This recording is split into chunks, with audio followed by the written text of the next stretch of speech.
جن سے میری شناسائی ہوئی ہی مشکل وقت میں تھی، اور میں نے جب آپ کو عدالتوں میں چاہے وہ میاں نواز شریف صاحب کی پیشی ہو، میری ہو، شہباز شریف صاحب کی ہو، یا پی ایم ایل این کے کسی بھی لیڈر کی ہو، آپ لوگ سب عدالتوں میں پہنچتے تھے، لڑائی لڑتے تھے، اور بہت کمٹمنٹ کے ساتھ، بہت پیشن کے ساتھ، جذبے کے ساتھ آپ لوگوں نے وہ پورا مشکل وقت جو ہے وہ گزارا۔ اور جو یہ بات انہوں نے ابھی کہی کہ عدالت کے فرش پہ پسینہ گرا ہوتا تھا، یہ چیز میں نے اپنی آنکھوں سے دیکھی ہے، اس میں کوئی دو رائے نہیں۔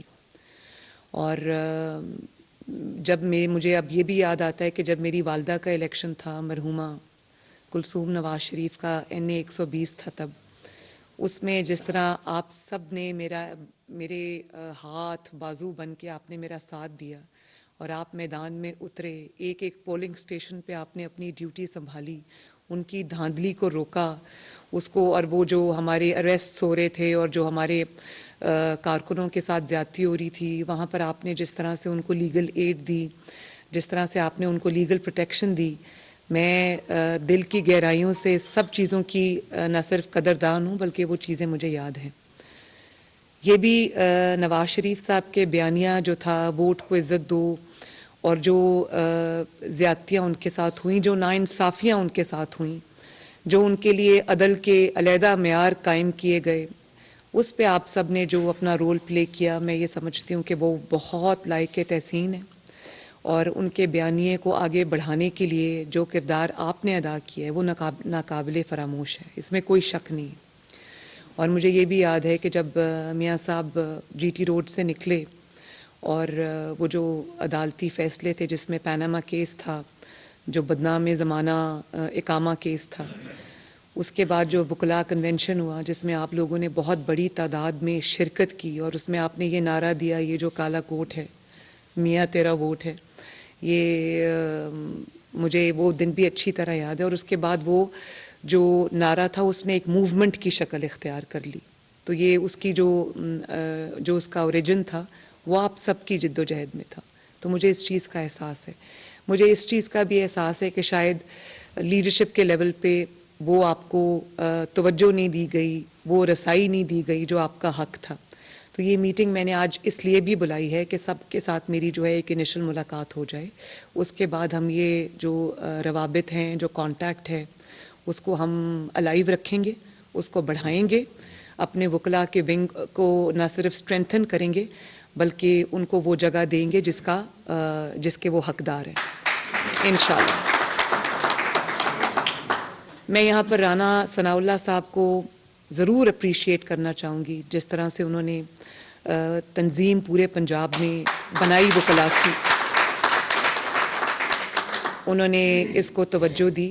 آئی تھنک ہمارے پاس ایک بہت اچھی فاؤنڈیشن ہے جس کے اوپر ہم بلڈ کر سکتے ہیں، اور انشاءاللہ ضرور کریں گے، اور آج کے بعد کریں گے، وداؤٹ ڈیلے کریں گے۔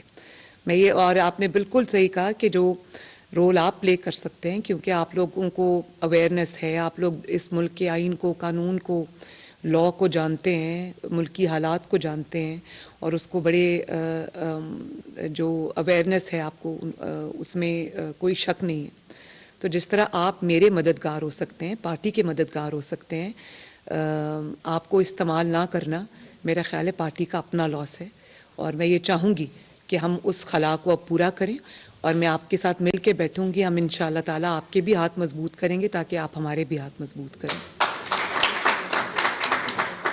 اور آج جو میں نے یہ میٹنگ بلائی ہے، یہ میری لانگ ڈیو تھی، اوور ڈیو تھی، بلکہ میں ڈویژن کے دوروں پہ میں بزی تھی، اور یہ بھی سچ ہے کہ الیکشن جو تھا وہ 30 اپریل کو اناؤنس ہو گیا تھا، تو ہمارے پاس ٹائم کی کمی تھی، اور اس پہ مجھے اپنے جو ڈویژن کے دورے تھے وہ مکمل کرنے تھے، وہاں پر مجھے جو اپنے کینڈیڈیٹس ہیں ان سے ملنا تھا، ان کی فائنلائزیشن کرنی تھی، اس پہ برین سٹارمنگ کرنی تھی، ان کا وہ جو پارٹی ہے اس کو وہاں پر دیکھنا تھا، تو میرے پاس ٹائم کی کمی تھی۔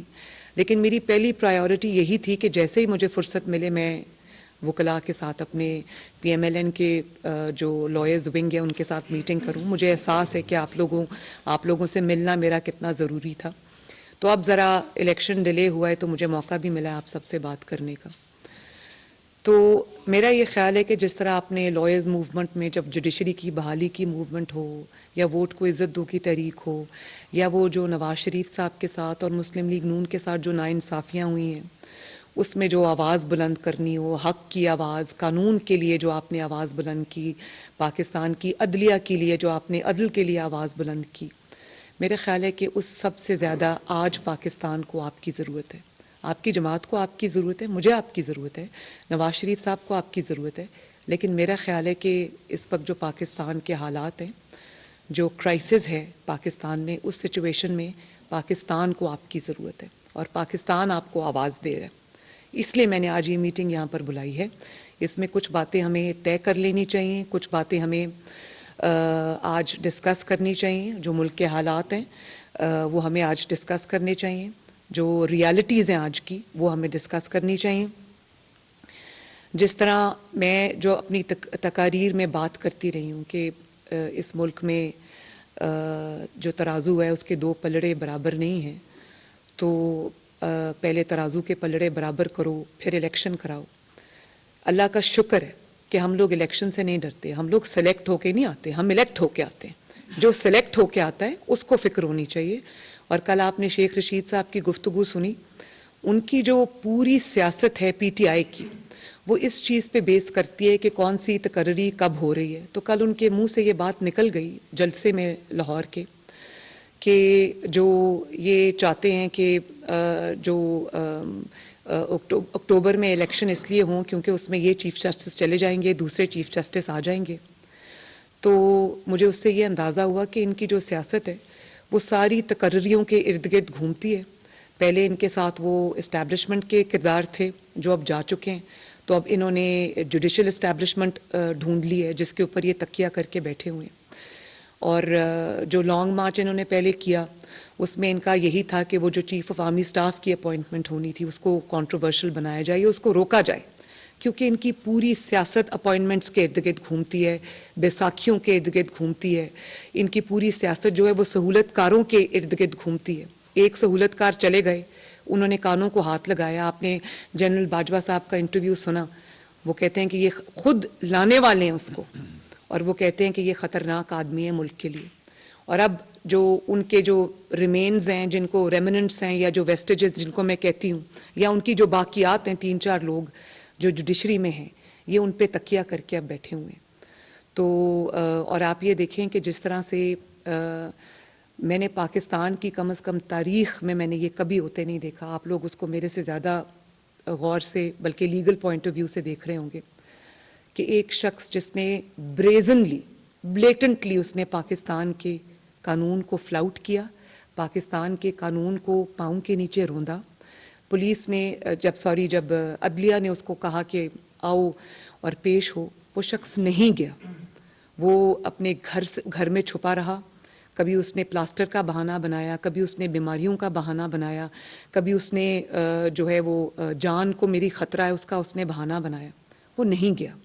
اور جب وہ گیا، اس نے جتھے لے کر حملہ آور وہ ہوا، لاہور ہائی کورٹ میں بھی، جوڈیشل کمپلیکس اسلام آباد میں بھی۔ مجھے پاکستان کی تاریخ میں آپ بتائیں کب ان آنکھوں نے، یا as a student of politics یا آپ ایز اسٹوڈنٹ آف لا، آپ نے کب دیکھا ہے کہ پاکستان کی تاریخ میں کسی کو یہ سہولت حاصل ہوئی ہو؟ اور ابھی نواز شریف صاحب کے مقابلے میں اس کو کسی نے انگلی بھی نہیں لگائی۔ نواز شریف صاحب کے اوپر پاناما چوری ڈاکے کا انہوں نے کیس شروع کیا، اور کیونکہ کوئی ثبوت نہیں تھا، جھوٹے مقدمات تھے، تو اقامہ نکال کے لے آئے، بیٹے سے تنخواہ نکال۔ میں بھی اپنی دنیا کا، پوری دنیا کا یہ واحد کیس ہے جس میں صرف پاکستان کا نہیں، پوری دنیا میں جو عدل و انصاف ہے اس کا سر شرم سے جھک گیا کہ ایک سٹنگ پرائم منسٹر کو، ایک الیکٹڈ پرائم منسٹر کو آپ نے بلیک لا ڈکشنری نکال کے آپ نے اس کو صرف اس لیے نکال دیا کیونکہ اس کے پاس ایک ایکسپائرڈ اقامہ تھا اور اس نے اپنے بیٹے سے جو تنخواہ لینی تھی وہ نہیں لی۔ مطلب اتنے بڑے بڑے لیگل مائنڈز بیٹھے ہوئے تھے اور یہ فیصلہ آپ نے کیا۔ اور اس کے بعد جب کل جنرل باجوہ صاحب نے یہ بات کہی کہ بیگمات کے کہنے پر یہ فیصلے ہوتے ہیں اور بیگمات کے پریشر پہ یہ فیصلے ہوتے ہیں، تو بیگمات کا جو فین کلب ہے، ہم نے تو ہمیشہ یہ سنا تھا کہ قانون اندھا ہوتا ہے، انصاف اندھا ہوتا ہے, وہاں پر قانون پر فیصلے ہوتے ہیں. مجھے تو پہلی دفعہ پتہ چلا ہے کہ بیگمات کے کہنے پر بھی فیصلے ہوتے ہیں.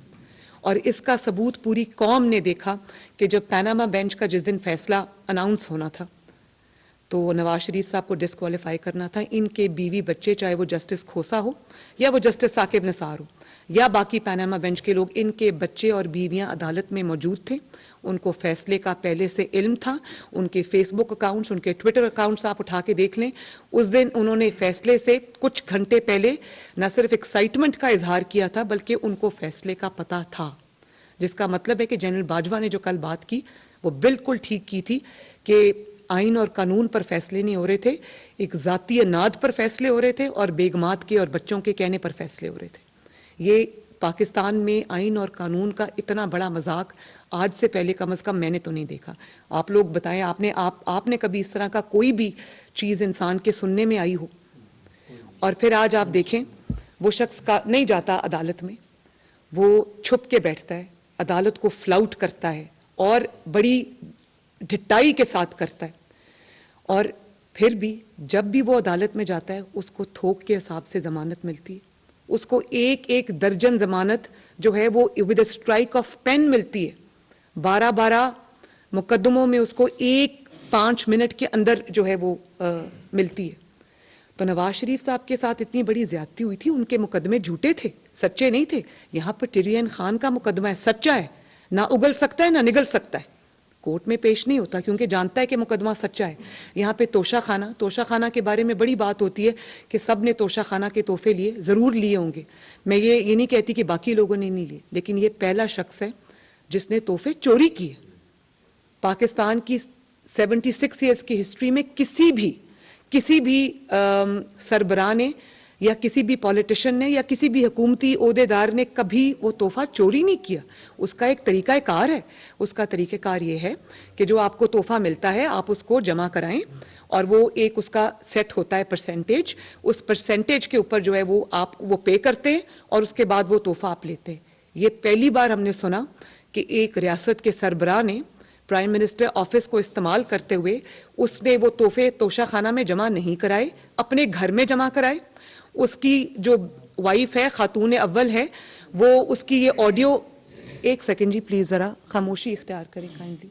اس کی آڈیو جو ہے وہ آتی ہے اور وہ کہتی ہے کہ وہ جو توشہ خانہ کے تحائف ہیں وہ آپ نے گیٹ پہ کیوں رکھے, ان کی تصاویر کیوں لی, وہ آپ نے گھر کے اندر کیوں نہیں بھیجے, اور آپ نے ریکارڈ کیوں رکھا, دیر بائی میننگ کہ میں چوری کرنے جا رہی تھی, آپ نے اس کی تصاویر کیوں کھینچی. اور وہ انہوں نے بغیر توشہ خانہ میں جمع کرائے ہوئے ان کو پہلے دبئی میں بیچا, کروڑوں میں بیچا. اگر 1 کروڑ کا تحفہ تھا اس کو 20 کروڑ میں بیچا. اس کے بعد اس کو منی لانڈرنگ کے تھرو وہ پیسہ جو ہے وہ کسی پراپرٹی ٹائکون کے جہاز میں رکھ کے فرا گوگی اس کو لے کر آئی. وہ پیسہ کدھر گیا, کس اکاؤنٹ میں گیا, کوئی نہیں جانتا, کسی کو نہیں پتا. اگر اس کو منی لانڈرنگ نہیں کہتے تو کس کو کہتے ہیں.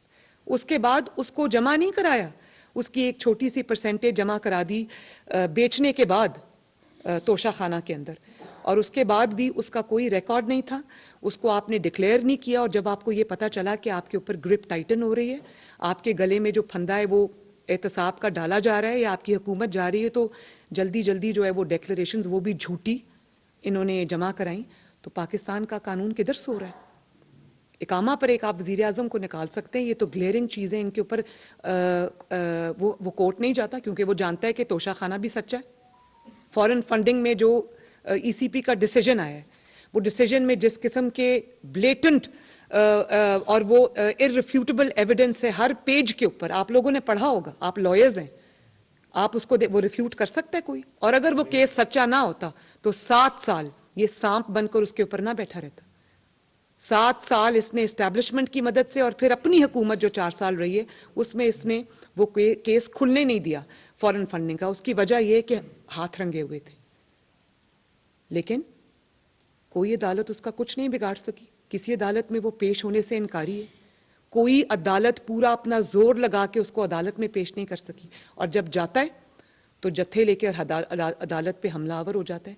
میں گزری ہوں اس پروسیس سے, 100 سے زائد پیشیاں میری ہیں جھوٹے مقدمات پہ. نواز شریف صاحب کی 200 سے زائد پیشیاں جھوٹے مقدمات میں. یہ آپ کے پاس سامنے رانا ثناء اللہ بیٹھے ہیں, جھوٹا مقدمہ ان پہ بنا.